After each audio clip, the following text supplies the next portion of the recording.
Hello everyone, मैं Imran NISM trainer. अगर आप एनआईएसएम 5 पे mutual fund distribution exam clear करना चाहते हैं तो आज का ये मॉक टेस्ट सेशन आपके लिए बहुत इंपॉर्टेंट होने वाला है, क्योंकि आज हम डिस्कस करने वाले हैं लेटेस्ट सिलेबस के अकॉर्डिंग मस्ट एक्सपेक्टेड क्वेश्चन और एग्जाम ओरिएंटेड कॉन्सेप्ट जो एग्जाम में डायरेक्टली पूछे जा सकते हैं। तो चलिए स्टार्ट करते हैं। As per SEBI guidelines, DAS is are vested with the responsibility of developing indices as benchmark for debt mutual fund scheme। SEBI के अकॉर्डिंग डेट म्यूचुअल फंड के बेंचमार्क इंडेक्स बनाने की रिस्पॉन्सिबिलिटी किसकी है? पहला ऑप्शन है एमफी, दूसरा ऑप्शन है रिसर्च एंड रेटिंग एजेंसी, तीसरा ऑप्शन है the mutual fund themselves, चौथा ऑप्शन है the risk management department of the AMC. तो इसका राइट आंसर है research and rating agency. SEBI guidelines के अकॉर्डिंग डेट फंड्स और बैलेंस्ड स्कीम के लिए बेंचमार्क रिसर्च और रेटिंग एजेंसी बनाती है, जो association of mutual fund in India AMFI recommend करता है। तो ये भी क्वेश्चन आ जाता है कि रिकमेंड कौन करता है? तो रिकमेंड एमफी करता है और इसका राइट आंसर है research and rating agency. Dash is use to measure fund risk relative to market index. कौन सा मेजर्स बताता है कि फंड का रिस्क मार्केट इंडेक्स के कंपैरिजन में कितना है? पहला ऑप्शन है ट्रैकिंग एरर, दूसरा ऑप्शन है बीटा कोएफिशिएंट, तीसरा ऑप्शन है ट्रायनर रेशियो, चौथा ऑप्शन है शार्प रेशियो। तो इसका राइट आंसर है बीटा, बीटा कोएफिशिएंट। बीटा एक रिस्क मेजर है जो बताता है कि कोई स्टॉक या म्यूचुअल फंड अपने बेंचमार्क के कंपैरिजन में कितना मूव करता है। जैसे एग्जांपल, बीटा अगर 1 है तो फंड बेंचमार्क के साथ सेम मूव करेगा। एग्जांपल, निफ्टी 50 अगर 1% ऊपर गया है तो फंड भी 1% ऊपर जाएगा। बीटा क्योंकि 1 है, और अगर निफ्टी 50 1% नीचे गया है तो फंड भी 1% नीचे जाएगा। दूसरा ये है कि बीटा अगर 1 से ज्यादा है, जैसे कि बीटा 1.5 है, 1.5, तो निफ्टी अगर 1% ऊपर गया तो फंड कितना ऊपर जाएगा? 1.5% ऊपर जाएगा। और निफ्टी अगर 1% नीचे गया मतलब निगेटिव है तो फंड 1.5% नीचे जाएगा। बीटा अगर 1 से कम है मतलब लो है तो यहाँ रिस्क कम होता है, जैसे कि फंड मैनेजर फंड बेंचमार्क से कम मूव करेगा। बीटा अगर 0.5 पे यहाँ पे और निफ्टी अगर 1% मूव कर रहा है ऊपर की तरफ तो फंड 0.5 मूव करेगा ऊपर की तरफ। तो इसका राइट आंसर है beta coefficient. The indices based on government securities will be an appropriate benchmark for which type of funds? Government securities पे बेस्ड इंडेक्स किस फंड के लिए बेस्ट बेंचमार्क होगा? पहला ऑप्शन है क्रेडिट रिस्क फंड, दूसरा option है गिल्ट फंड, तीसरा ऑप्शन है मनी मार्केट फंड, चौथा ऑप्शन है लिक्विड फंड। तो हम लोग पढ़ चुके हैं जो गिल्ट फंड होता है वो गवर्नमेंट सिक्योरिटीज में इन्वेस्ट करता है, वो गवर्नमेंट फंड होता है। तो इसका राइट आंसर है गिल्ट फंड, क्योंकि फंड सिर्फ गवर्नमेंट सिक्योरिटीज में इन्वेस्ट करता है। इसका बेंचमार्क भी गवर्नमेंट सिक्योरिटीज बेस्ड इंडेक्स ही होगा। तो गिल्ट फंड मतलब 100% गवर्नमेंट सिक्योरिटीज। तो इसका राइट आंसर है gilt fund. In case the units are pledge the unit holder dash. अगर यूनिट प्लेज यानी कि गिरवी है तो इन्वेस्टर क्या कर सकता है? पहला ऑप्शन है can sell the units after the lock in period. तो जब भी यूनिट्स अगर गिरवी होता है तो अपन लोग पढ़ चुके हैं कि यूनिट्स को सेल नहीं कर सकता। तो इसका राइट आंसर क्या हो जाएगा? 2 number, can not sell the unit, इसका राइट आंसर है। आपने म्यूचुअल फंड यूनिट्स बैंक को प्लेज करके लोन लिया, जब तक लोन क्लियर नहीं होता यूनिट सेल नहीं कर सकते हैं, स्विच भी नहीं कर सकते हैं। ओनली आफ्टर बैंक एनओसी देगा, जब आप लोन को पूरा कर देते तो बैंक एनओसी देगा तभी फ्री होगा आपका यूनिट, तब उसके बाद आप सेल कर सकते हैं। जब तक आपका यूनिट प्लेज है तब तक आप सेल नहीं कर सकते। तो इसका राइट आंसर है can not sell the units. For which mutual fund distribution is a due diligence process mandated by SEBI. SEBI के हिसाब से किन म्यूचुअल फंड डिस्ट्रीब्यूटर पर ड्यू डिलिजेंस मैंडेटरी है? पहला ऑप्शन है mutual fund distributor who services more than 25 investor. तो ऐसा कुछ नहीं है कि मोर देन 25 इन्वेस्टर, तो ये ऑप्शन नहीं होगा, क्योंकि हम लोग पढ़ चुके हैं ड्यू डिलिजेंस में 4 क्राइटेरिया होता है, आगे फिर इसको डिस्क्राइब करते हैं। दूसरा ऑप्शन है mutual fund distributor who receive commission of rupees 50 lakhs from a single mutual fund. तो हाँ, ये राइट आंसर है 50 लाख सिंगल म्यूचुअल फंड से होना चाहिए और 1 करोड़ पूरे इंडस्ट्री लेवल पर होना चाहिए।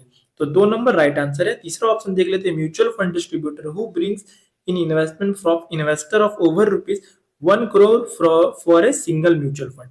तो 1 करोड़ नहीं होगा, यहाँ पे 50 lakhs from a single mutual fund होगा। All of the above wrong है, 3 नंबर भी रॉन्ग है, 1 भी रॉन्ग है, 2 इसका राइट आंसर है। सेबी चाहता है कि लार्ज या फिर इन्फ्लुएंशियल डिस्ट्रीब्यूटर को प्रॉपरली मॉनिटर किया जाए, इसलिए एएमसी को बोला गया है इन डिस्ट्रीब्यूटर पर ड्यू डिलिजेंस करो। कौन से डिस्ट्रीब्यूटर? जो बड़े लेवल पे बिजनेस करते हैं उन पे ड्यू डिलिजेंस लगता है, जैसे कि बहुत ज्यादा कमीशन अर्न कर रहे हैं जो डिस्ट्रीब्यूटर, हाई एएम है जिनका, मल्टीपल लोकेशन पर काम करते हैं। तो जो ड्यू डिलिजेंस प्रोसेस का जो क्राइटेरिया है वो 4 क्राइटेरिया है। क्या क्राइटेरिया है वो? मोर देन 20 लोकेशन, 20 लोकेशन पे अगर उनका ज्यादा बिजनेस है 20 लोकेशन से, तो ड्यू डिलिजेंस के पार्ट हो जाएंगे। तो ऑप्शन में अगर 20 लोकेशन रहे तो आप उसको टिक कीजिए, वो राइट आंसर हो जाएगा। AUM rise over rupees 100 crore across industry in the non-institutional category but including high net worth individual। high net worth individual जो इंडिविजुअल है उनका एयूएम 100 करोड़ होना चाहिए, तो फिर वो ड्यू डिलिजेंस में आ जाएंगे। Commission received of rupees 1 crore across industry, मतलब सारे एएमसी में मिलाकर के उनका जो फाइनेंशियल ईयर उसमें 1 करोड़ कमीशन होना चाहिए, या फिर कोई particular single AMC mutual fund से 50 लाख का कमीशन आना चाहिए, तो फिर वो ड्यू डिलिजेंस के क्राइटेरिया में आ जाएंगे। तो यही 4 चीज आपको याद रखना है ड्यू डिलिजेंस से, कि more than 20 location, 100 crore individual एवं commission receive 1 crore across industry, या फिर commission receive 50 lakh from a single mutual fund. Identify the true statement. कौन सा स्टेटमेंट इसमें सही है? Individual can register up to 5 bank accounts with mutual fund, तो इंडिविजुअल 5 बैंक अकाउंट्स रजिस्टर कर सकते हैं, तो ये तो राइट है। दूसरा ऑप्शन है non individual can register up to 10 bank accounts with mutual fund, तो इंस्टीट्यूशनल कंपनी ये सब 10 बैंक अकाउंट्स रजिस्टर कर सकते हैं, तो ये भी राइट है। तो इसका राइट आंसर क्या हो जाएगा ऑप्शन में से? Both A and B are correct.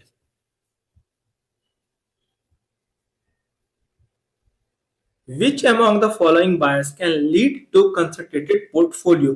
कौन सा बायस इन्वेस्टर को मजबूर करता है कि वो लिमिटेड और फैमिलियर इन्वेस्टमेंट में ही पैसा लगाए, जिससे पोर्टफोलियो कंसंट्रेटेड हो जाए? तो पहला ऑप्शन है फैमिलियरिटी बायस, दूसरा ऑप्शन है हर्ड मेंटेलिटी, तीसरा ऑप्शन है ओवर कॉन्फिडेंस बायस, चौथा ऑप्शन है रिसेंसी बायस। तो इसका राइट आंसर है फैमिलियरिटी बायस।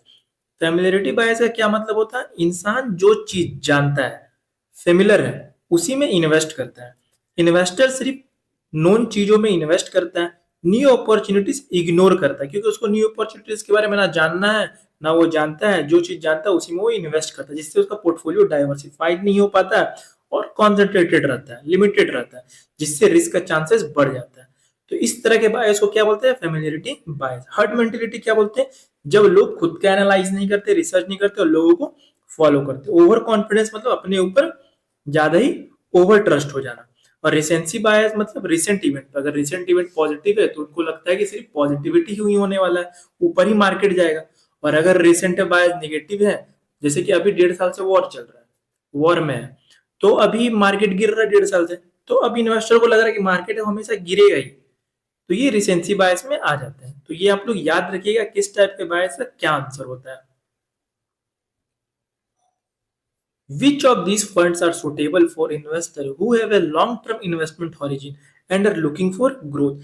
कौन सा fund type long term investment और ग्रोथ ऑब्जेक्टिव के लिए बेस्ट है? पहला ऑप्शन है इनकम फंड, दूसरा ऑप्शन है लॉन्ग ड्यूरेशन फंड, तीसरा ऑप्शन है इक्विटी फंड, चौथा ऑप्शन है लिक्विडिटी फंड। तो इक्विटी फंड जो होता है वो लॉन्ग टर्म इन्वेस्टमेंट और ग्रोथ ऑब्जेक्टिव के लिए होता है। बाकी जो 3 ऑप्शन है डेट फंड है, मतलब सेफ्टी हो, यहाँ पे रेगुलर इनकम हो, उससे रिलेटेड है। बट इक्विटी फंड जो हो गया वो कैपिटल आपका ग्रोथ के लिए होता है, तो इसका राइट आंसर क्या हो जाएगा? Equity fund. तो आपको ऐसे याद रखना, इक्विटी फंड मतलब growth wealth creation. Debt fund में जैसे इनकम, लिक्विड, लॉन्ग ड्यूरेशन, उसमें सेफ्टी और स्टेबिलिटी के लिए होता है। With respect to the procedure for getting impaneled as a mutual fund distributor with AMC, the applicant needs to sign a declaration for। अब एक डिस्ट्रीब्यूटर एएमसी के साथ रजिस्टर होता है तो उसे किस चीज का डिक्लेरेशन साइन करना होता है? पहला ऑप्शन है guarantee of adding A minimum of 5 investor every month. तो ऐसा कुछ है नहीं गारंटी बोल के कि आपको 5 इन्वेस्टर एवरी मंथ ऐड ही करना है, तो ये ऑप्शन हो जाएगा गलत। Declaring the rebate given back to the investor, ये भी ऑप्शन हो गया गलत, क्योंकि रिबेट करिए कुछ भी नहीं होता म्यूचुअल फंड में। Ensuring that all employees who are selling mutual fund will have more than one ARN code, ऐसा भी कुछ नहीं कि वन एआरएन कोड से ज्यादा होना चाहिए। Commitment to avoid statutory code guidelines and circulars, तो ये इसका राइट आंसर हो जाएगा, क्योंकि कमिटमेंट तो होगा स्टैच्यूटरी नियम कानून रूल रेगुलेशन फॉलो करने का। ठीक है, तो ऑप्शन से ही आपको समझ में आ जाए कि इसका राइट आंसर 4 नंबर वाला है। जब कोई म्यूचुअल फंड डिस्ट्रीब्यूटर एएमसी के साथ इंपैनल होता है तो उसे एक डिक्लेरेशन साइन करना पड़ता है। ये डिक्लेरेशन क्या होता है, इसमें मेन सेबी और एएमसी के रूल्स फॉलो होते हैं, जैसे कि statutory codes guidelines and circulars. ये जो होता है डिक्लेरेशन साइन करना पड़ता है, उसमें यही लिखा रहता है कि मैं स्टैच्यूटरी कोड्स गाइडलाइंस सर्कुलर सबको फॉलो करूंगा, तो उसको वो साइन करना पड़ता है इंपैनल के पहले। What is the investment objective of a mutual fund which seeks to grow in value over a period of time? कौन सा इन्वेस्टमेंट ऑब्जेक्टिव होता है जब फंड का एम टाइम के साथ वैल्यू बढ़ाना? तो ये हम लोग पढ़ चुके हैं, इसका आंसर है कैपिटल एप्रिसिएशन, मतलब कैपिटल बढ़ना। ठीक है, तो इसका राइट आंसर क्या हो जाएगा, कैपिटल एप्रिसिएशन। कुछ म्यूचुअल फंड का गोल होता है टाइम के साथ पैसा ग्रो यानी इंक्रीज करना, इसको बोलते हैं कैपिटल एप्रिसिएशन। मतलब आज 1 लाख इन्वेस्ट किए तो फ्यूचर में ये 2 लाख हो जाए, 3 लाख हो जाए। ये मोस्टली किसमें होता है, इक्विटी फंड्स में। इसीलिए इक्विटी फंड जब लॉन्ग टर्म में हम लोग इन्वेस्टमेंट करने का सोचते हैं तो इक्विटी फंड लेते हैं ताकि पैसा ग्रो हो सके। Which of these is a physical assets? इनमें से कौन सा एसेट्स रियल फिजिकल फॉर्म में एग्जिस्ट करता है? पहला ऑप्शन है बैंक डिपॉजिट, दूसरा ऑप्शन है units by real estate investment trust, तीसरा ऑप्शन है रियल एस्टेट, चौथा ऑप्शन है शेयर्स इन फिजिकल फॉर्म। तो इसका राइट आंसर है रियल एस्टेट। फिजिकल एसेट मतलब जो फिजिकली एग्जिस्ट करता है, जिन्हें हम टच और देख सकते हैं, जैसे कि लैंड हो गए, बिल्डिंग्स हो गए, गोल्ड हो गए। फाइनेंशियल एसेट मतलब पेपर डिजिटल फॉर्म, ये सिर्फ वैल्यू रिप्रेजेंट करते हैं, फिजिकल चीज नहीं होती, जैसे कि bank FD, mutual fund, share, real estate investment trust, units. How is the redemption transaction of a mutual fund price? Mutual fund units बेचने पर प्राइस कैसे कैलकुलेट होते हैं? NAV plus exit load, NAV minus exit load, NAV plus entry load, NAV minus entry load. तो entry load करके कुछ नहीं है, एग्जिट लोड ही होगा, तो एनएवी से एग्जिट लोड को माइनस कर दे, तो इसका राइट आंसर क्या हो जाएगा, एनएवी माइनस एग्जिट लोड। जब आप फंड बेचते हो तो आपका एनएवी से थोड़ा कम पैसा मिलता है क्योंकि एग्जिट लोड कट होता है। एग्जाम्पल में समझते हैं, जैसे एनएवी 11 रुपए से किसी फंड का, एग्जिट लोड है 1%, तो 11 रुपया का 1% कितना हो जाएगा, 0.11। फिर उसको 11 रुपीज एनएवी जो है हमारा 11 रुपीज उससे माइनस कर देंगे, तो वो होगी हमारा रिडक्शन प्राइस। तो इसका राइट आंसर हो जाएगा NAV minus exit load. Dash is not A mutual fund distribution channel, इनमें से कौन सा ऑप्शन म्यूचुअल फंड बेचने का चैनल नहीं है? पहला ऑप्शन है branches of public sector bank, दूसरा ऑप्शन है branches of reserve bank of India, तीसरा ऑप्शन है branches of private sector bank, चौथा ऑप्शन है ब्रांचेस ऑफ फॉरेन बैंक। तो इसका राइट आंसर है branches of reserve bank of India. RBI सिर्फ रेगुलेटर है, म्यूचुअल फंड प्रोडक्ट सेल या डिस्ट्रीब्यूट नहीं करता। आरबीआई का रोल क्या है, रेगुलेट करना, बैंकिंग सिस्टम कंट्रोल करना, मॉनेटरी पॉलिसी करना, इसलिए आरबीआई डिस्ट्रीब्यूटर नहीं है। Public sector bank, private bank, foreign bank, ये सब म्यूचुअल फंड सेल करते हैं, इसीलिए ये म्यूचुअल फंड डिस्ट्रीब्यूशन है। What does financial goal setting involve? Financial goal setting का मतलब क्या है, सबसे पहले काम क्या होता है? पहला option determining of risk profile, दूसरा ऑप्शन है estimating the amount required for a major life event, तीसरा ऑप्शन है डिटरमाइनिंग एसेट एलोकेशन। तो सबसे पहले हम लोग अमाउंट जितना है वो देखते हैं और किस इवेंट के लिए चाहिए, तभी हमारा फाइनेंशियल गोल डिसाइड होता है। तो इसका राइट आंसर है estimating the amount required for a major life event. पहले गोल आइडेंटिफाई करो, फिर उसके लिए कितना पैसा चाहिए वो कैलकुलेट करते हैं, उसके बाद इन्वेस्टमेंट प्लानिंग होती है। रिस्क प्रोफाइल बाद में डिसाइड होता है, एसेट एलोकेशन प्लानिंग स्टेज में तब डिसाइड होता है। A person wants to create a synthetic index. Guide him as to in which of these categories the weightage of equity index would be the lowest. पहला option है super aggressive hybrid fund, तो aggressive hybrid fund में equity ज्यादा होता है और यहाँ question में पूछ रहा है कि लोवेस्ट इक्विटी, तो लोवेस्ट इक्विटी किस में होता है, कंजर्वेटिव में होता है। तो इसका राइट आंसर हो जाएगा कंजर्वेटिव हाइब्रिड फंड, क्योंकि कंजर्वेटिव हाइब्रिड फंड में सबसे कम इक्विटी होता है 25%, बैलेंस में 50%, एग्रेसिव में 75% इक्विटी होता है। Which of this statement is true. पहला ऑप्शन है if the mutual fund units are held in demat form they can not be converted into physical form, तो ये ऑप्शन रॉन्ग है क्योंकि कन्वर्ट कर सकते हैं फिजिकल फॉर्म में।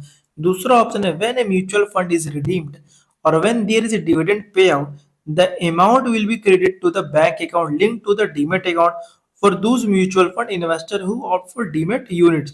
तो बी नंबर इसका राइट आंसर है, तो only B is correct. B right क्यों है, क्योंकि रिडक्शन और डिविडेंड का पैसा डायरेक्टली बैंक अकाउंट में जाता है जो डीमेट से लिंक होता है, इसीलिए बी इज करेक्ट।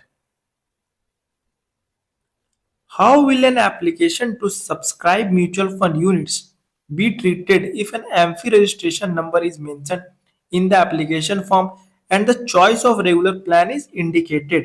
अगर किसी म्यूचुअल फंड एप्लीकेशन फॉर्म में ARN नंबर डाला हुआ है, मतलब डिस्ट्रीब्यूटर इन्वॉल्व है, और रेगुलर प्लान सिलेक्ट किया है, तो बताओ एप्लीकेशन को कैसे ट्रीट किया जाएगा। एप्लीकेशन को एज ए रेगुलर ही ट्रीट किया जाएगा क्योंकि ARN भी ऐड है और प्लान भी रेगुलर लिया गया है। पहला ऑप्शन है it will be treated as a regular plan application. दूसरा ऑप्शन है it will be treated as an incomplete application and rejected. तीसरा ऑप्शन है it will be treated as an incomplete application and return for completion. चौथा option है it will be treated as direct plan application. तो direct होगा नहीं, cancel क्यों किया जाएगा जब ARN नंबर भी मेंशन है, रेगुलर प्लान भी मेंशन है। तो इसका राइट आंसर हो जाएगा 1 नंबर वाला, it will be treated as regular plan application.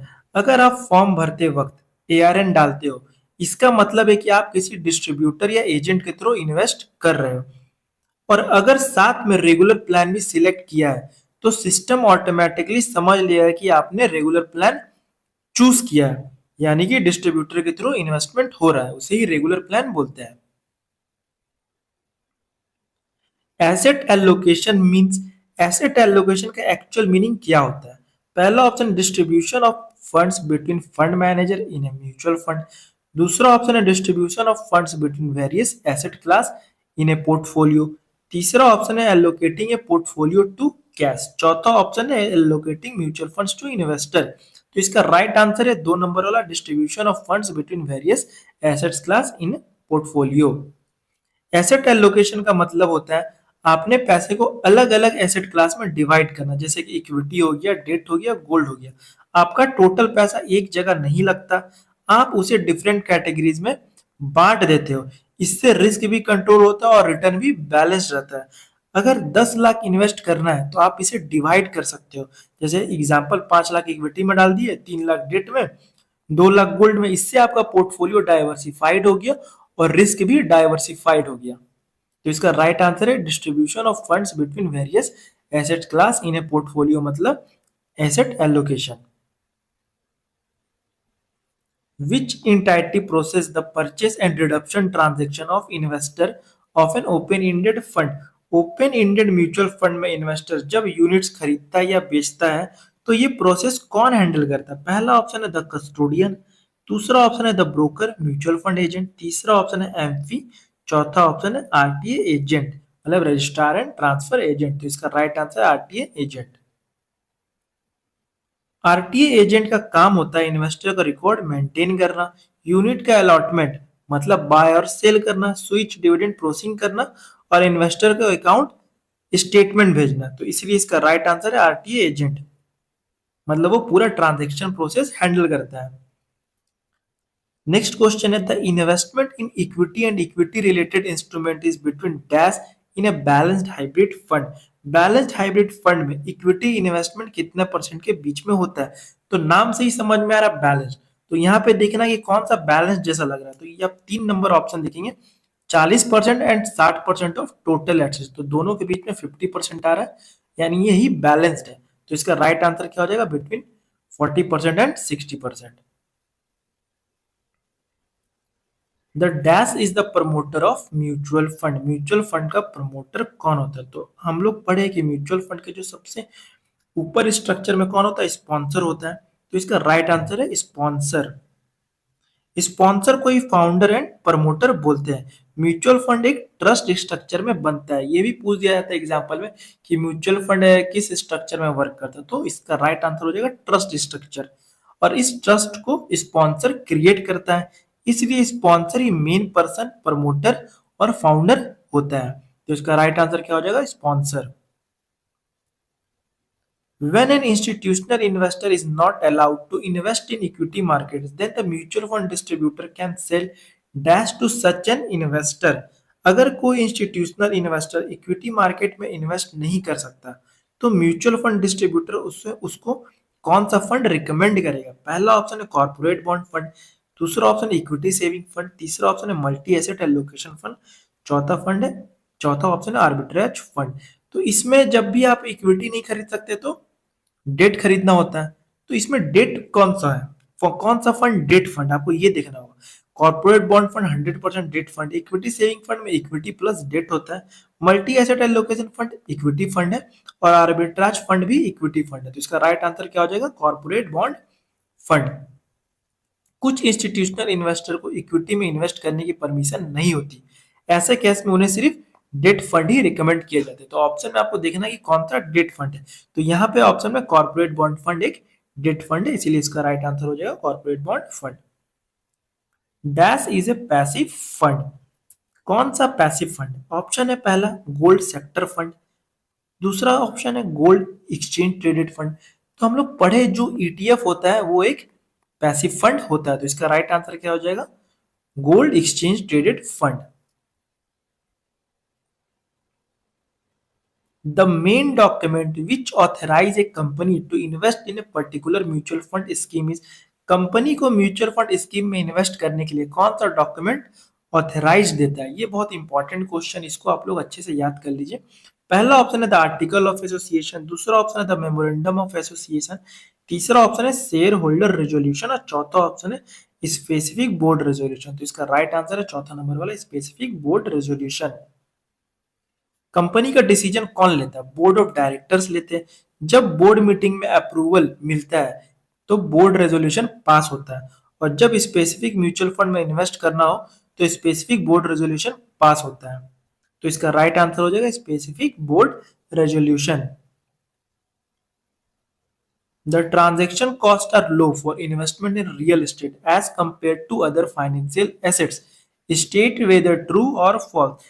क्या रियल एस्टेट इन्वेस्टमेंट में ट्रांजैक्शन कॉस्ट फाइनेंशियल एसेट के कंपैरिजन में कम होता है? तो ये बिल्कुल फॉल्स है, क्योंकि रियल एस्टेट में ट्रांजैक्शन कॉस्ट ज्यादा होता है। रियल एस्टेट में जब आप प्रॉपर्टी खरीदते हो तो उसमें स्टम्प ड्यूटी लगता है, रजिस्ट्रेशन चार्जेस लगता है, ब्रोकरेज देना पड़ता है, ये सब मिलके कॉस्ट काफी हाई हो जाता है। दूसरी तरफ financial assets like mutual fund, stock, cost comparatively कम होता है, तो इसलिए ये फॉल्स हो जाएगा, क्योंकि रियल एस्टेट में ज्यादा लगता है charges. Mr. Mehta is a stock market investor. The stock market had crashed recently. Mr. Mehta pulls back all his investment from the stock market because he fears that the market will fall again. Which bias is Mr. Mehta exhibiting? Mr. Mehta ने देखा market recently crash हुआ है, डर की वजह से उसने अपना सारा पैसा निकाल लिया। ये बिहेवियर कौन सा बायस दिखाता है? पहला ऑप्शन है रिसेंसी बायस, दूसरा ऑप्शन है ओवर कॉन्फिडेंस बायस, तीसरा ऑप्शन है कंफर्मेशन बायस, और चौथा ऑप्शन है हर्ड मेंटेलिटी। तो इसका जो रियल आंसर होगा वो रिसेंसी बायस होगा, क्योंकि रिसेंट इवेंट से ये रिलेटिव है, तो इसीलिए रिसेंसी बायस इसका राइट आंसर होगा। रेसेंसी बायस का मतलब क्या हो गया? जो अभी रिसेंट में हुआ है उसको ही फ्यूचर का बेस मान लेना। मार्केट गिरा तो लोग सोचते हैं गिरेगा, मार्केट बढ़ा तो लोग सोचते हैं अब मार्केट सिर्फ बढ़ेगा ही, बट ऐसा तो नहीं होता है। इसमें प्रॉब्लम क्या है? लोग प्रॉपर एनालिसिस नहीं करते, सिर्फ रिसेंट इवेंट पर डिसीजन लेते हैं, तो इसीलिए इसका राइट आंसर हो जाएगा रिसेंसी बायस। एक closed end fund will have a closed end fund में क्या होता है? पहला ऑप्शन है fixed dividend pay out ratio, दूसरा ऑप्शन है फिक्स्ड यूनिट कैपिटल, तीसरा ऑप्शन है फिक्स्ड नेट एसेट वैल्यू, चौथा ऑप्शन है फिक्स्ड एसेट अंडर मैनेजमेंट। तो इसका राइट आंसर है fixed unit capital. Close and scheme सिर्फ एनएफओ पीरियड में ही यूनिट इशू करते हैं। एनएफओ क्लोज होने के बाद एएमसी नए यूनिट इशू नहीं करती और रिडक्शन भी डायरेक्टली एएमसी से नहीं होता, इसलिए total number of units fixed हो जाता है। इसको फिक्स्ड यूनिट कैपिटल कहते हैं। बाद में इन्वेस्टर स्टॉक एक्सचेंज पर यूनिट बाय सेल करते हैं, लेकिन स्कीम के टोटल यूनिट्स चेंज नहीं होते। तो इसका राइट आंसर हो जाएगा fixed unit capital. Opening of time stamping machine needs to be documented and reported to the asset management company. State whether true or false. ये बहुत इंपॉर्टेंट क्वेश्चन, इसको अच्छे से आप लोग समझेंगे। पहला ऑप्शन है ट्रू, दूसरा ऑप्शन है फॉल्स। क्या टाइम स्टैंपिंग मशीन को ओपन करना, प्रॉपर्ली डॉक्यूमेंट करना और एएमसी मैनेजमेंट कंपनी को रिपोर्ट करना जरूरी होता है? तो ये फॉल्स आंसर है। क्यों? आइए एक्सप्लेनेशन समझते हैं। म्यूचुअल फंड ट्रांजैक्शन में टाइम स्टैंपिंग मशीन यूज होती है ताकि exact time of application submission record हो सके। इंपॉर्टेंट रूल क्या है? Time stamping machine tamper proof seal के साथ होती है। अगर मशीन रिपेयर या मेंटेनेंस के लिए ओपन होती है तो सिर्फ ऑथराइज्ड वेंडर या नॉमिनेटेड पर्सन ही ओपन कर सकता है। ओपनिंग को प्रॉपर्ली डॉक्यूमेंट करना होता है, लेकिन रिपोर्टिंग एएमसी को नहीं की जाती, ट्रस्टी को की जाती है। और क्वेश्चन में पूछ रहा है कि क्या रिपोर्टिंग एएमसी को की जाती है, इसीलिए फॉल्स आंसर होगा। आपको याद रखना होगा टाइम स्टैंपिंग मशीन रिपोर्ट किसको की जाती है? ट्रस्टी को रिपोर्ट की जाती है। While the SID, SAI and KIM needs to be updated periodically, the interim changes are updated by the AMC through the issuance। SID, SAI और KIM को टाइम टू टाइम अपडेट किया जाता है। Interim changes को AMC क्या issue करके update करती है? पहला ऑप्शन है फैक्ट शीट, दूसरा ऑप्शन है डायरेक्टर्स रिपोर्ट, तीसरा ऑप्शन है ऑडिटर्स रिपोर्ट और चौथा ऑप्शन है एडेंडम। तो हम लोग पढ़ चुके हैं कि कुछ भी इंटरिम चेंजेस होता है तो वो एडेंडम के थ्रू होता है। तो इसका राइट आंसर हो जाएगा फोर्थ नंबर वाला एडेंडम। म्यूचुअल फंड स्कीम का मेन डॉक्यूमेंट होता है सिड, साइन एंड किम। ये document time to time update होते हैं, लेकिन अगर बीच में कोई चेंजेस हो जाए यानी इंटरिम चेंजेस तो एएमसी एडेंडम यूज करती है। एडेंडम क्या होता है? एक सप्लीमेंट्री अपडेट जो डॉक्यूमेंट होता है जो एग्जिस्टिंग डॉक्यूमेंट में टेम्पररी या इंटरिम चेंजेस बताता है। मतलब कि कोई भी डॉक्यूमेंट में सिड, साई, किम में अगर कोई चेंजेस हो रहा है तो वो एडेंडम के थ्रू बताया जाता है। वो चेंजेस क्या क्या हो सकते हैं? Expense ratio change, fund manager change, address change, load structure change. ये एडेंडम डॉक्यूमेंट सिड एंड किम के साथ अटैच या सर्कुलेट किया जाता है। तो एग्जाम में ये भी क्वेश्चन पूछ दिया जाता है कि एडेंडम किस डॉक्यूमेंट के साथ सर्कुलेट किया जाता है? तो सिड एंड किम के साथ सर्कुलेट किया जाता है। तो इसका राइट आंसर हो जाएगा addendum. In case of an index fund, the minimum investment in securities of a particular index which is replicated and tracked shall be। Index fund के केस में किसी पर्टिकुलर इंडेक्स जो रिप्लिकेट एंड ट्रैक किया जा रहा है कि security से मिनिमम इन्वेस्टमेंट कितना परसेंट होगा। कोई भी इंडेक्स फंड अगर उसके वो अपने फंड को ट्रैक करता है तो कितना परसेंट वो टोटल एसेट्स में इन्वेस्ट करेगा। तो पहला ऑप्शन है 80% ऑफ द टोटल एसेट, दूसरा option 85% of the total asset, तीसरा option 90% of the total asset, चौथा option 95% of the total asset. तो इसका राइट आंसर है 95% of the total assets. Index fund एक पैसिव म्यूचुअल फंड होता है जो किसी स्पेसिफिक मार्केट इंडेक्स को रेप्लिकेट या ट्रैक करता है। इसका ऑब्जेक्टिव होता है इंडेक्स के रिटर्न को क्लोजली मैच करना। मिनिमम 95% एसेट्स उस इंडेक्स के सिक्योरिटीज में इन्वेस्ट होना चाहिए जिसे फंड ट्रैक कर रहा है। बाकी का जो रिमेनिंग 5% होता है वो कैश में, मनी मार्केट इंस्ट्रूमेंट या लिक्विडिटी मैनेजमेंट के लिए यूज हो सकता है। तो इसका राइट आंसर है 95% of the total assets. Dash investment style means buying stock which are priced lower in the market than the assessment based on fundamental analysis। Dash investment style का मतलब है ऐसे स्टॉक्स खरीदना जो मार्केट में उनकी fundamental analysis के हिसाब से कम प्राइस पर मिल रहे होते हैं। पहला ऑप्शन है ग्रोथ, दूसरा ऑप्शन है ब्लेंड, तीसरा ऑप्शन है वैल्यू और चौथा ऑप्शन है साइक्लिक। तो इसका राइट आंसर है वैल्यू। वैल्यू इन्वेस्टिंग का मतलब होता है ऐसे स्टॉक खरीदना जो मार्केट में अपनी रियल वैल्यू से सस्ते मिल रहे हो।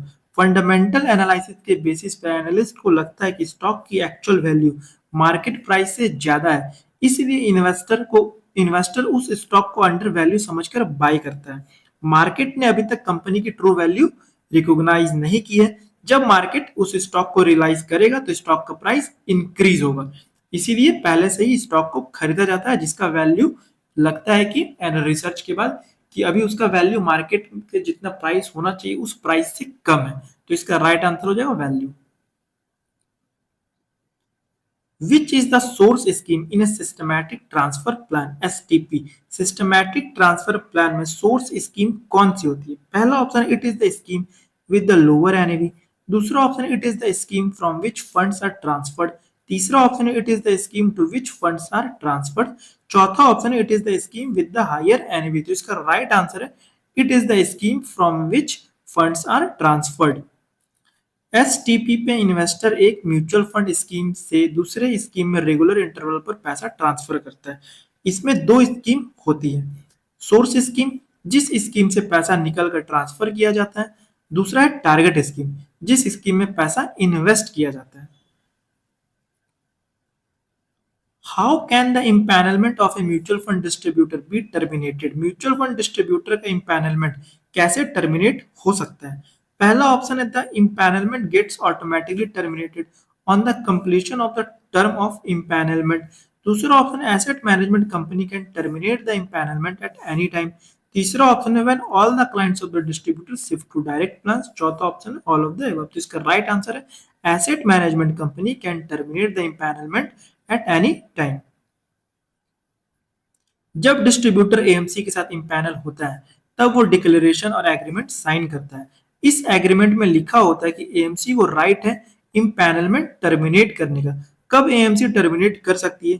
कंप्लायंस इशू होने पर, miss selling complaints, regulatory violation और एएमसी पॉलिसी डिसीजन चेंज होने पर वो टर्मिनेट कर सकती है। तो इसका राइट आंसर है asset management company can terminate the empanelment at any time. The dividend is declared on units which are under a lien will be paid to। अगर म्यूचुअल फंड यूनिट्स पर लीन लगा हुआ है और डिविडेंड डिक्लेयर होता है तो डिविडेंड किसको मिलेगा? पहला ऑप्शन है द यूनिट होल्डर्स ओनली, दूसरा option the lien holder only, तीसरा ऑप्शन है द यूनिट होल्डर और lien holder as per the agreement, चौथा ऑप्शन है द यूनिट होल्डर और lien holder as per the term of issuance of mutual funds unit. तो इसका right answer है the unit holder और lien holder as per the agreement. Agreement जैसा बना होता उस हिसाब से ये होता है। डिविडेंड किसको मिलेगा ये एग्रीमेंट पर डिपेंड करता है। यूनिट्स अंडर लीन मतलब dividend payment depends on agreement, ये आपको याद रखना। जब भी यूनिट्स अंडर लीन का बात होगा तो डिविडेंड पेमेंट किस पर डिपेंड करेगा? एग्रीमेंट पर डिपेंड करेगा। Stamp duty is required to be paid for which of this mutual fund transaction? Mutual fund में कौन कौन से ट्रांजैक्शन पर स्टंप ड्यूटी लगती है? पहला ऑप्शन है न्यू परचेजेस, दूसरा ऑप्शन है सिस्टमैटिक इन्वेस्टमेंट प्लान, तीसरा ऑप्शन है डिविडेंड री इन्वेस्टमेंट, चौथा ऑप्शन है सिस्टमैटिक ट्रांसफर प्लान एसटीपी। तो इसमें चारों ही ऑप्शन सही है और वो ऑप्शन है fourth number A B C and D. Stamp duty will be applicable to all transactions pertaining to scheme inflows। Purchase पे लगता है, एडिशनल परचेस पे लगता है, डिविडेंड री इन्वेस्टमेंट पे, सिस्टमैटिक इन्वेस्टमेंट प्लान एसआईपी पे लगता है, सिस्टमैटिक ट्रांसफर प्लान और डिविडेंड ट्रांसफर प्लान पर स्टंप ड्यूटी लगता है।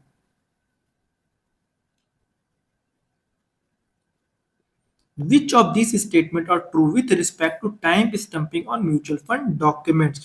म्यूचुअल फंड डॉक्यूमेंट में टाइम स्टंपिंग से रिलेटेड कौन कौन से स्टेटमेंट सही है?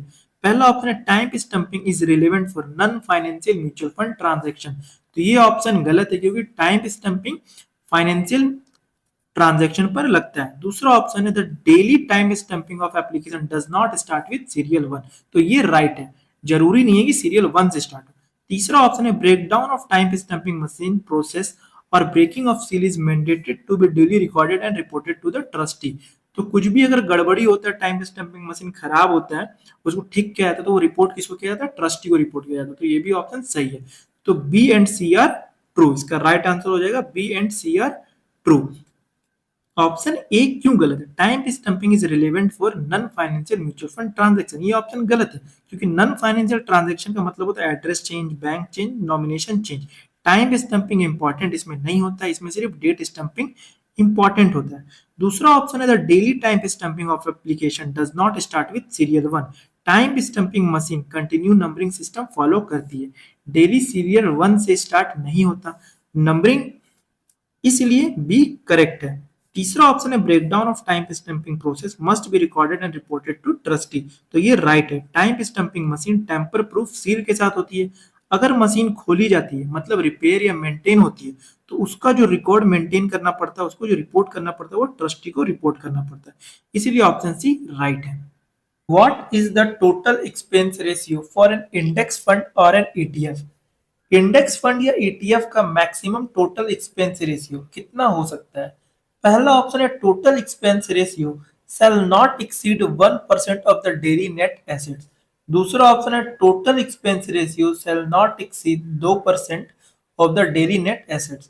तीसरा ऑप्शन है total expense ratio shall not exceed 1.5% of the daily net assets। चौथा ऑप्शन है total expense ratio shall not exceed 0.50% of the daily net assets. तो इंडेक्स फंड में जो टोटल एक्सपेंस रेशियो वो 1% से ज्यादा नहीं होता, इसलिए इसका राइट आंसर है 1 of the daily net assets. याद रखना होगा आपको कि जो भी इंडेक्स फंड होता है, ईटीएफ होता है, उसका मैक्सिमम जो टोटल एक्सपेंस रेशियो होता है 1% होता है, और जो एक्टिव म्यूचुअल फंड होता है वो ज्यादा हो सकता है 1% से। In which document is a commentary on the current state of economy and market is also generally provided? कौन से डॉक्यूमेंट में करंट इकोनॉमी और मार्केट कंडीशन पर कमेंट्री दी जाती है? पहला ऑप्शन है स्टेटमेंट ऑफ एडिशनल इंफॉर्मेशन, दूसरा ऑप्शन है की इंफॉर्मेशन मेमोरेंडम, तीसरा ऑप्शन है फंड फैक्ट शीट, चौथा ऑप्शन है स्कीम इंफॉर्मेशन डॉक्यूमेंट। तो इसका राइट आंसर है 3 number fund fact sheet. Fund fact sheet एक पीरियोडिक डॉक्यूमेंट होता है जो एएमसी पब्लिश करती है। इसमें इन्वेस्टर को मिलता है scheme performance, portfolio detail, sector allocation, risk ratio, AUM, market और इकोनॉमी कमेंट्री। तो इसका राइट आंसर है fund fact sheet. Identify the duty of a sponsor of a mutual fund. म्यूचुअल फंड में स्पॉन्सर की ड्यूटी क्या होती है? पहला ऑप्शन है guards the interest of the mutual fund unit holders, दूसरा ऑप्शन है contributes to the capital of the asset management company, तीसरा ऑप्शन है looks after the day to day administration of the mutual fund, चौथा option है regularly report to SEBI on the working of the fund. तो इसका right answer है contributes to the capital of the asset management company. Sponsor mutual fund establish करता है, सेबी से registration के लिए अप्लाई करता है और एएमसी की कैपिटल में इन्वेस्ट करता है। तो आपको याद रखना है कि एएमसी को स्टार्ट करने के लिए पैसा स्पॉन्सर देता है। Dash is not a fair selling practice by mutual fund distributor.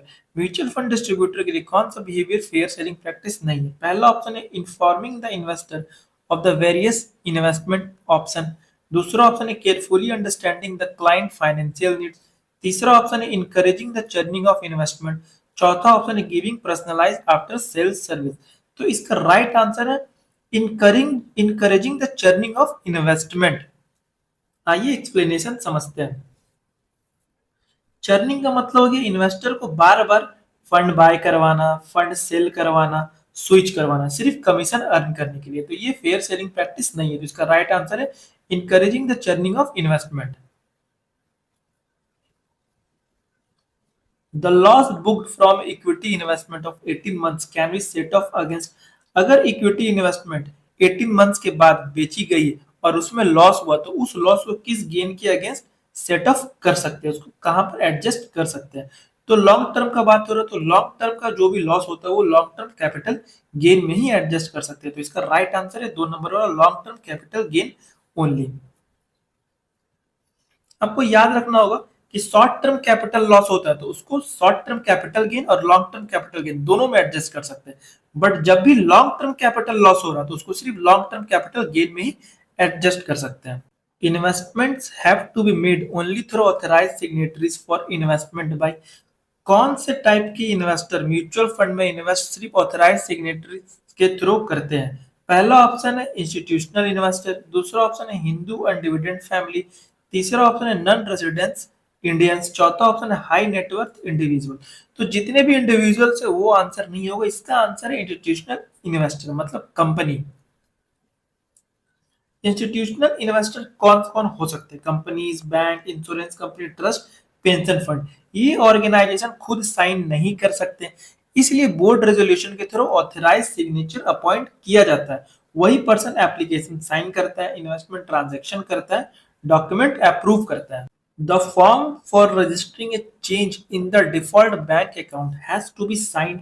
अगर म्यूचुअल फंड फोलियो में डिफॉल्ट बैंक अकाउंट चेंज करना हो तो चेंज रिक्वेस्ट फॉर्म किस तरह साइन किया जाएगा? पहला ऑप्शन है by the first holder only, दूसरा ऑप्शन है by the all holders of the folio. तीसरा ऑप्शन है according to the mode of holding of the folio.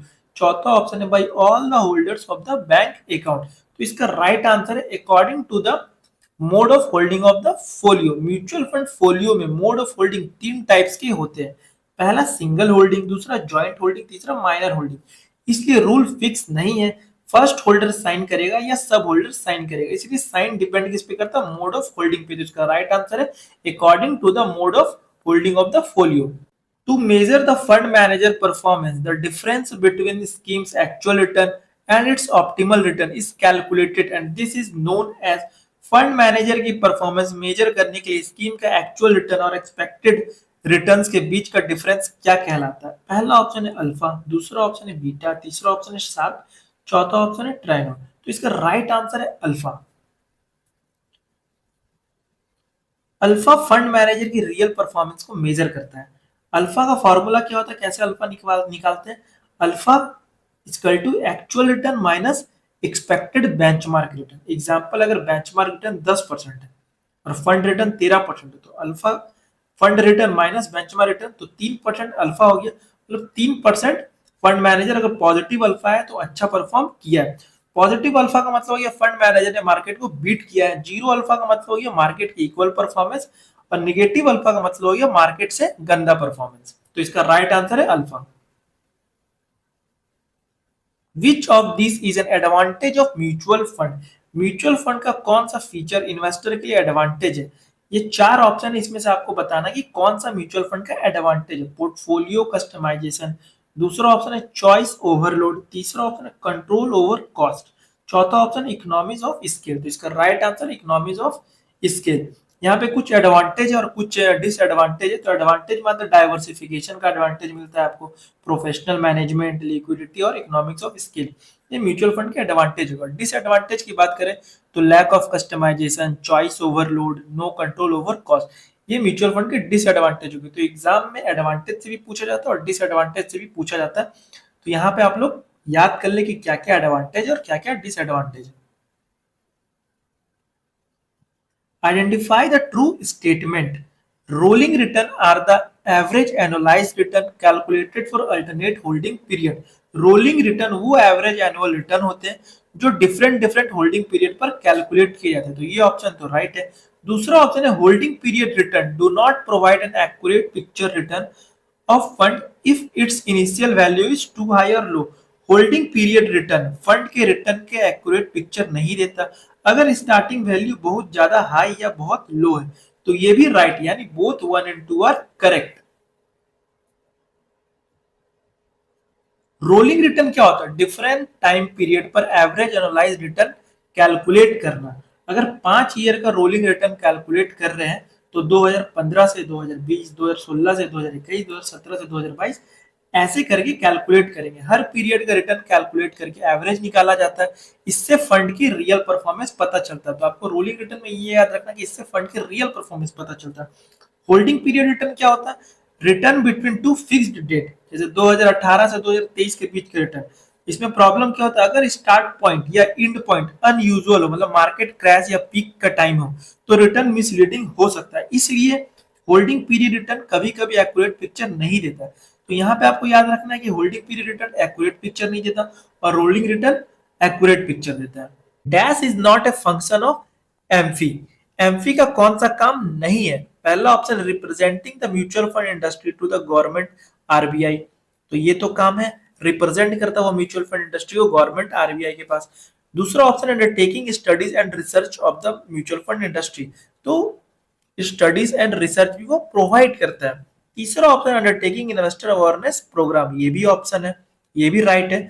चौथा ऑप्शन है conducting certificate examination for mutual fund distributor, तो fourth number वाला AMFI का function नहीं है, क्योंकि जो कंडक्टिंग सर्टिफिकेशन एग्जाम वो एनआईएसएम कंडक्ट कराता है, ना कि एमफी।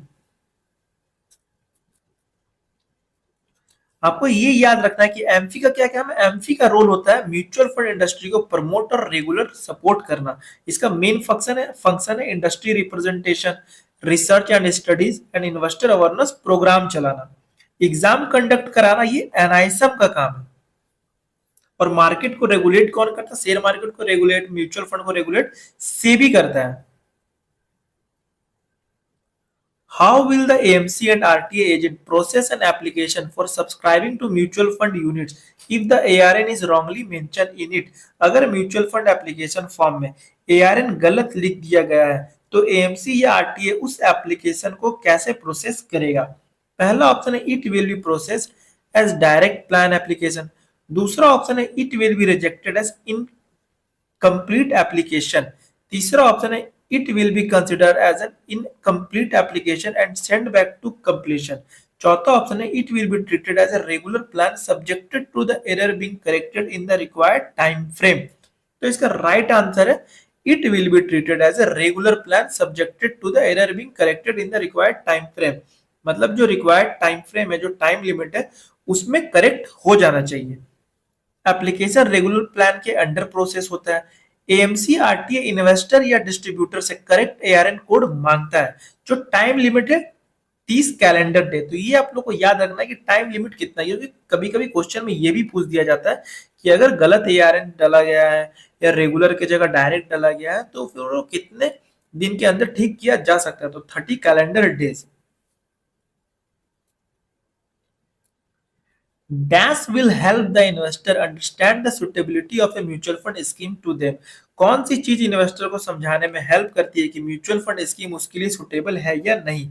पहला ऑप्शन है प्रोडक्ट लेवल, दूसरा ऑप्शन है स्टैंडर्ड डिवीजन एंड बीटा, तीसरा ऑप्शन है ट्रैकिंग एरर, चौथा ऑप्शन है अल्फा ऑफ द स्कीम। तो इसका राइट आंसर है product level.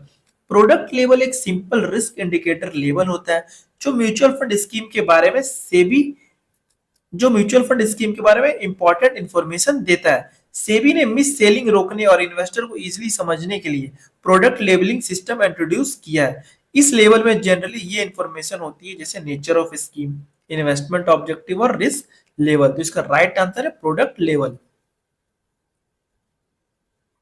A trail commission is paid. Trail commission कब तक पे होता है? पहला option as long as the investor stays invested in the mutual fund scheme, दूसरा ऑप्शन है when the investor invest into the mutual fund scheme, तीसरा option है when the investor exits the mutual fund scheme, चौथा option है trail commission means no commission. तो इसका right answer है as long as the investor stay invested in the mutual fund scheme। Distributor को regular ongoing commission मिलता है जब तक इन्वेस्टर का पैसा फंड में इन्वेस्टेड रहता है। ये कमीशन एयूएम का एक स्मॉल परसेंटेज होता है। कभी कभी एग्जाम में ये भी पूछ दिया जाता है कि trail commission of the day कैसे कैलकुलेट होता है? तो वो एयूएम को मल्टीप्लाई किया जाता है ट्रेल कमीशन जो परसेंटेज होता है उससे, और डिवाइड किया जाता है 365 से। जैसे एग्जांपल मान लेते हैं एयूएम है 10 लाख और जो ट्रेल कमीशन मिल रहा है 1% मिल रहा है, तो trail commission of the day कैसे कैलकुलेट होगा? 10 लाख इंटू 1% डिवाइडेड बाय 365, तो 27 रुपीज 40 पैसा कैलकुलेट होकर के आंसर निकलेगा। तो ये आप लोग कैलकुलेशन भी याद रखना, इसका फॉर्मूला याद रखना कि ट्रेल कमीशन का फॉर्मूला क्या होता है? Am multiply by trail commission rate divided by 365 days. No investor can have a holding of more than 25% of a scheme। State true or false। क्या कोई भी एक इन्वेस्टर म्यूचुअल फंड स्कीम का 25% से ज्यादा हिस्सा होल्ड कर सकता है? तो ये ट्रू है या फॉल्स है? तो इसका राइट आंसर है ट्रू। सेबी ने 20-25 रूल बनाया है ताकि म्यूचुअल फंड स्कीम ज्यादा डाइवर्सिफाई हो सके। 20 का मतलब है कि मिनिमम इन्वेस्टमेंट इन्वेस्टर रूल, एक म्यूचुअल फंड स्कीम में कम से कम 20 इन्वेस्टर होने चाहिए, और 25 का मतलब है मैक्सिमम होल्डिंग रूल, कोई भी एक इन्वेस्टर स्कीम का टोटल कॉर्पस का 25% से ज्यादा होल्ड नहीं कर सकता। तो ये 20-25 रूल्स आपको याद रखना है। 20 मतलब हो गया मिनिमम इन्वेस्टर रूल्स और 25 मतलब हो गया मैक्सिमम होल्डिंग रूल, कॉर्पस का 25% से ज्यादा होल्ड नहीं किया जा सकता। In the case of a sectoral fund, the minimum investment in equity and equity related instrument of a particular sector of total asset should be।